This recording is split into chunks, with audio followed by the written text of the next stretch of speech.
Before Allan goes through the PowerPoint presentation on what some of the plans are starting to look like, I just wanted to give a little bit of information that you might not be aware of, or you might, about the food bank and sort of some numbers for the past year and things like that.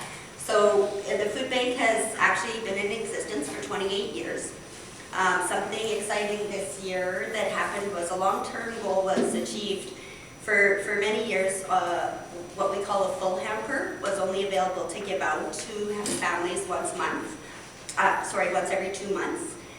This year, through increased donations, we were able to give a full hamper once a month rather than every 2 months. And we also were able to increase the size of that hamper. So instead of it lasting a family 2 to 3 days, that hamper will last 4 to 5 days. So progress is being made with the increased donations. To give you an idea, this year we collected 65,000 kilograms of food in comparison to 40,000 kilograms last year. So it's a fair amount of food trying to fit through this building, on top of all the volunteers there too. We have been working hard at trying to increase our visibility and participation at community events. We've added ourselves to Facebook, so check us out on there. Sort of developing some more relationships through the community and the ones that are already existing with grocery stores and such, making those stronger. Numbers as far as family units for this year are down from last year. So we served 819 family units, compared to last year was 878. However, if you break that up into individuals per visits, it's almost 17,000 visits for the year. So it's a lot of people still accessing the food bank. 41% of those are children. So we have 55 volunteers who contributed almost 8,000 volunteer hours in 2012. They really are the heart and soul of the food bank, and without them we would just not exist. So I think Allan's going to talk. What? Okay, well, Sherry Ratzoy is our warehouse supervisor, and she has been working very hard putting together this building plan, talking with the volunteers. She set up a committee, and sits on that committee to try to determine where we go from here. I should also tell you too, I applied for the matching grant, the Community Facility Enhancement Program. We are in the final stage now of that approval process, so we've made it through the first two, and now we're in the final one. Hopefully we would get that matching grant, $100,000 to match your generous donation.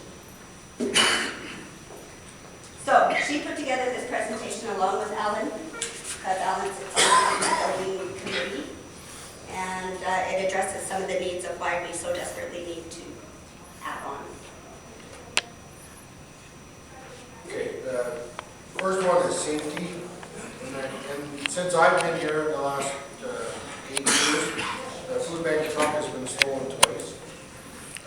At present, it sits at somebody's house, and so one of the things is to get the space to put the truck inside, and also they need way more room to store the food safely. The second part is to reduce the food handling. Basically to create work zones inside the building that people don't have to trip over themselves, and there's not shopping carts bumping into you every time you turn around with lots of food. Create room for growth. The need for more room so the volunteers can work one at one time, more of them. The front lobby is really too small for all the clients, and to have increased parking space.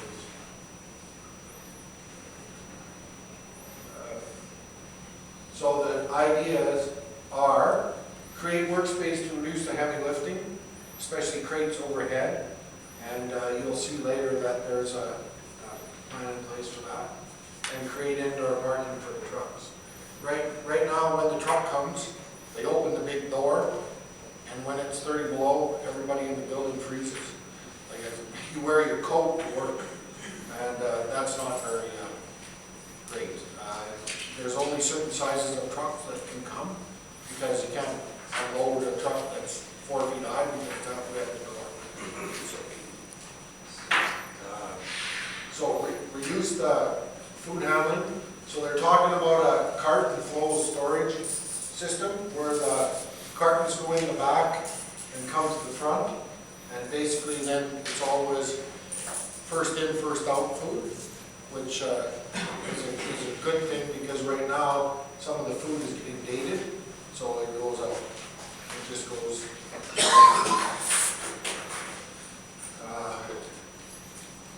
They store 33 different food items to be used in the hampers, and they need to store 440 crates, and they would need 293 square feet of floor space. The food would be stored horizontally, so you don't have to dig in the bottom to get the older food, because right now what happens is the food comes in, gets put in a crate, the oldest one goes on the bottom, and then the new stuff gets stacked up. So every time that you go and get more food, you have to take all the crates down to get the oldest one out. And put in on one end and picked up the other end, so there's no more stocking shelves. And this is a description of the cart and flow from the pick side, what they would get. So then they'd always have items that they put in every box, or every hamper.